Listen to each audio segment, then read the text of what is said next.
guys, welcome back to the channel. I have another recap for you guys. Married at First Sight Australia, season 9, episode 6, and we got to talk about this dinner party and Celine. Oh my gosh. But before we do, if you are new here, hit that subscribe button, turn on your notifications. If you like the video, smash the like button, and also feel free to drop a comment down in the comment section below. So, without further ado, let's jump into this dinner party drama. So before the dinner party, or shall we say pre-dinner party, after Celine and Anthony honeymoon imploded, Anthony left a day early. Now, while he feels Celine had been goading him by saying things like smile and princess, Celine sees a whole different story. She says that he seems like he's just too sensitive, and it doesn't make him seem like a man because he's too vulnerable. In this situation, I feel like I'm the victim, and I'm like, oh my God, really, Celine? And she even said in her view, I just don't think there's any excuse for how I acted. So far the pair has been currently living in separate apartments. They'll be walking into the dinner party, which we're about to talk about separately too. Now, while Anthony does not want to throw Celine under the bus, Celine plans to tell the girls all about her struggles. And I mean, it's just crazy how this whole thing implodes. She see herself as absolutely the victim. She did nothing wrong. And we even heard the producers even say, you don't think you did anything wrong? And she pretty much was like, no, I didn't do anything wrong. This is all on him. Now, let's talk a bit about Al and Samantha. Now, the honeymoon have been pretty much a big hit for many, but not for Al, because he woke up feeling rightfully rejected after Sam shut him down when he went in for a kiss when they were out, on this whole boating expedition. We did see them sit down for a dinner. Sam revealing to Al that she has concerns that if she opens up, he'll get bored with her and kick her to the curb. And after, she also acknowledged him being immature and can take things too far, we did see Al make a promise to her that he's committed and won't kick Sam to the curb. No curb for Sam, he said. And he made a joke talking about this is the best honeymoon he's ever been on. Al, it's the only honeymoon you've ever been on. Even Sam reminded him of that. But he even looked kind of sad, too, when she said that statement, because I guess his intention was, from what he's saying, is to find a wife. And she's thinking his intention is just to be silly, have a good time, and then when he gets bored with her, he's done. So, of course, that's going to manifest itself either way. We'll have to continue to watch, but that's where they are at this point. So let's get to this cocktail party. So Dominica and Jack show up first, looking strong, and beeline straight to the beverages. Holly and Andrew walk in together, and despite what we've seen, they're looking solid. And she was like, are we perfect? No. But then again, what couple is? Holly, we'll just pretend Olivia and Jackson don't exist for the time being. We also have Tamara and Brent. They show up together. Relationships is going slow, but Tamara makes up for her slow relationship by being quick to get to know the other brides and grooms. And did you see how when Andrew tells Tamara he's from Dallas, Texas, the first thing popped into her head and her mind was serial killers, and how she wanted to go to Texas because of that, because she's into the whole serial killer thing and stuff. She said that she was absolutely, literally obsessed, revealing that she's definitely keen to know all of the gossip. And I'm like, okay.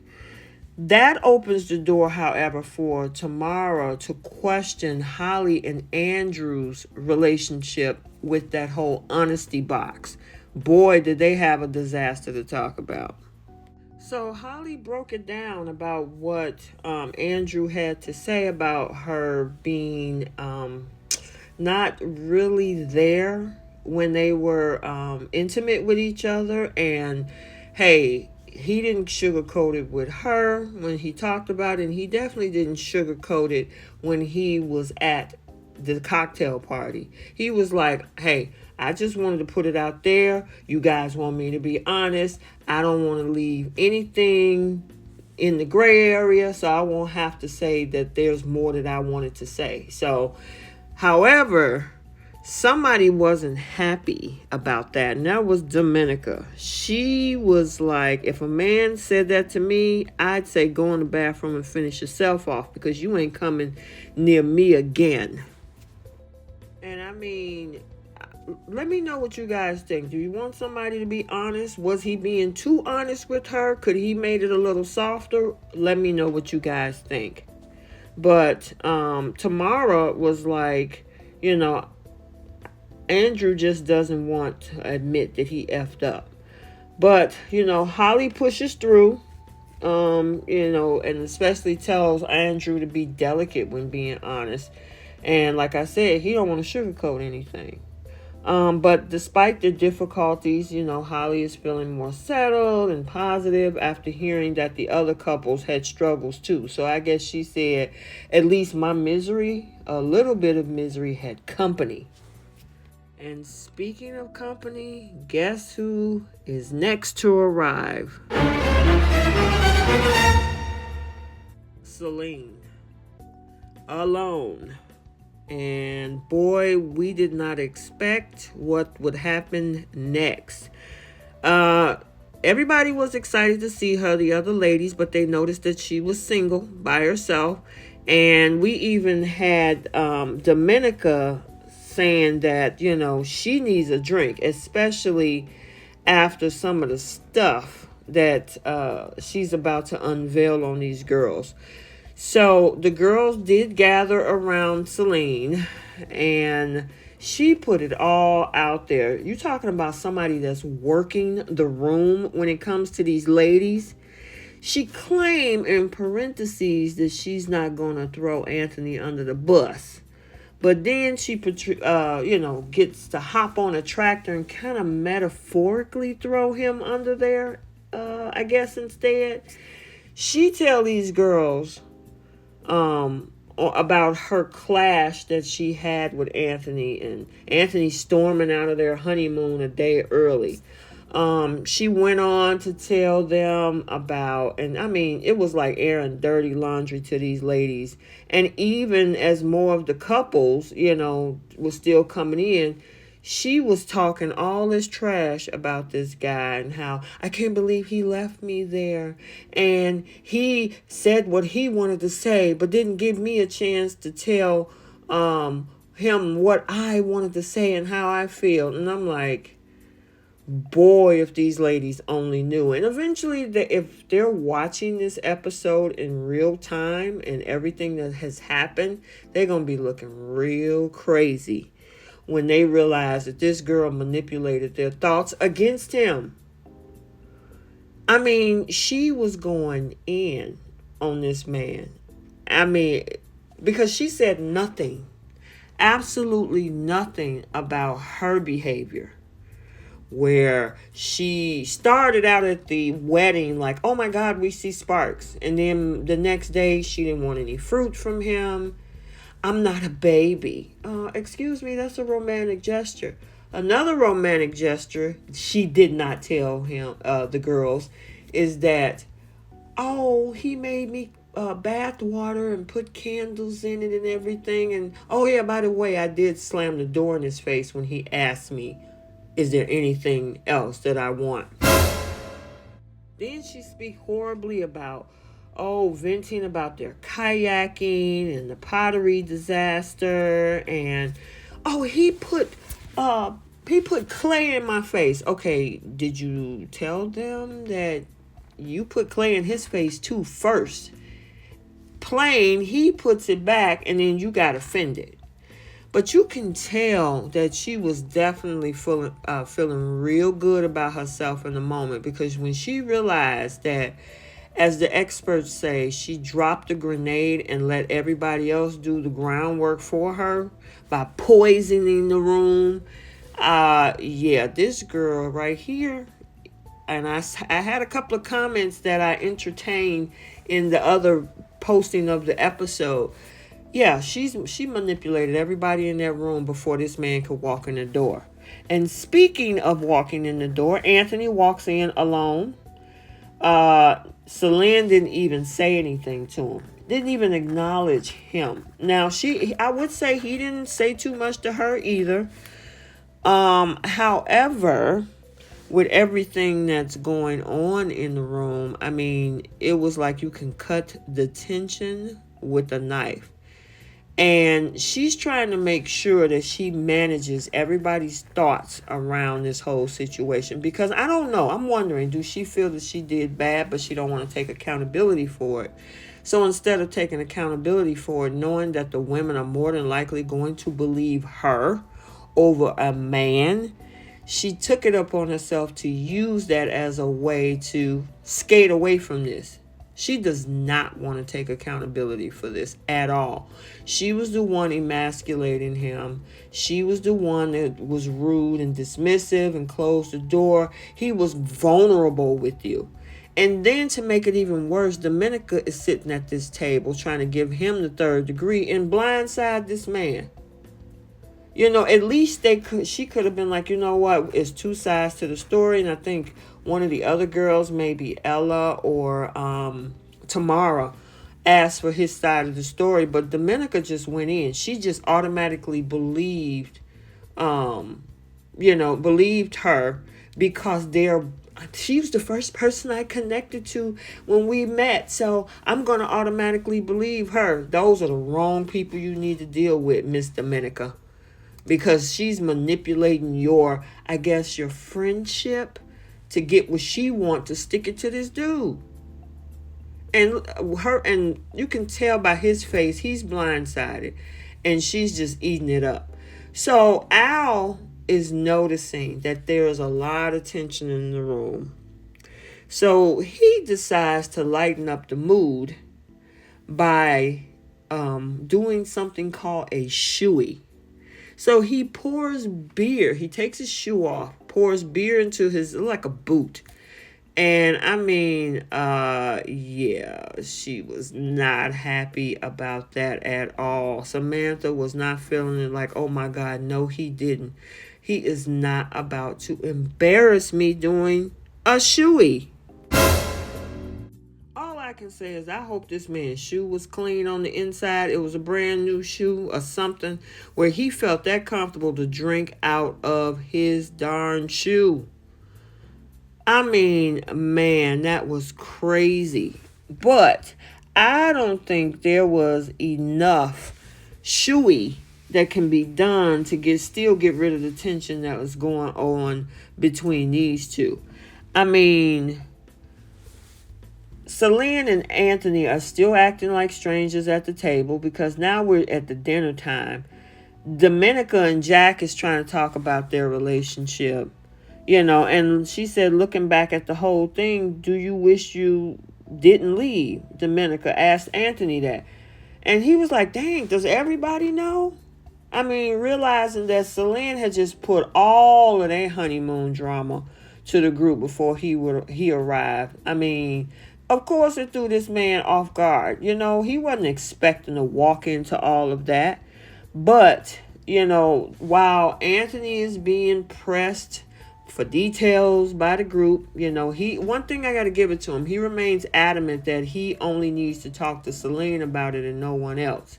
It's their business. The problem is she put y'all business out there. Well, her version of it. I mean, even after all of the pressuring from Dominica and Tamara wanting to know more, he still, I'm like, would you leave the man alone? Obviously, he ain't going to tell you nothing. He needs to discuss this with her. I guess, I don't know. I honestly think that maybe he should have, but then that looks kind of petty. And it's just not who he is. He's a pretty decent guy. So he's not going to get into the trenches with Celine and throw mud at this party. But he was like, I don't know what Celine has told everybody, but I'm not going to throw anybody under the bus. Dang, she didn't even give him that consideration. After all of that, he's been blindsided by what this girl done said. He's still, maintaining him being, a decent guy, that he's not going to even throw her under the bus, the tractor, the train, or anything. So then it goes off into this whole thing with Holly going to this long-winded story, and everybody was looking at her like, what are you talking about? So Al decides that he want to get a little bit of confidence and break out of Sam's friend zone. He decides to walk over to Sam and plant a kiss on her cheek, while everybody is watching. And of course they are like, oh, and they clapping for him and everything. And she was like, what was that? Yeah, Sam was definitely not feeling it. And I'm like, come on, Samantha. He's trying. Even Holly was like, she wished she had a man that was moldable. But at this point, Sam is torn. And she's still talking about how Al need to grow up. Girl, you only been with this man 3 days. Let him figure out. Like, if he's willing to work with you to grow in this marriage, give him the space to do it. Come on. So now we're at the end of the night, and Celine and Anthony kind of escaped to do a one-on-one chat where Anthony apologized for walking out on a honeymoon, and he wants to know whether or not they can move past it. He has faith in this relationship. We can do this. I like you. You're a cool person. You're a great mom. You're a great family person. What do we need to do right now to get through to get through this whole thing? Celine isn't looking to move forward. She goes and she's just like rolling her eyes and everything. And then she turned around and she was like, I'm trying to be understanding, but you just left. You don't walk away. And I'm like, but he apologized. He said, I'm sorry. And, as Anthony tried to mend this relationship, Celine is just not reciprocating and continues to bring up that it was Anthony's fault for leaving. It's like, okay, is that your only strategy, is just to keep harping on the leaving? He apologized 27,000 times, as one of the experts had said. How many times that he's going to have to do that? And John Aiken, the other expert, saying that, he's hitting a brick wall when it comes to her. He's trying to validate. He's trying to be understanding. He's trying to even take accountability. And it's just a brick wall, So, I don't know. What do you guys think? At the end of the night, it's questionable whether they're even able to recover. I think they can recover from this, but Celine doesn't want to. Celine claiming that their dramas are not over and not even realizing that Anthony apologized during their conversation. Because they said, she was like, I just need him to apologize. And producer was like, he did apologize. Didn't you hear him? Oh, I didn't hear it. That's because you don't want to hear it. You don't want to hear it. This girl right here, and I've seen some of the comments, and I'm going to share some of these comments with you. One commenter called her a manipulative gaslighter, and this is what emotional abuse look like, and toxic women and things like that.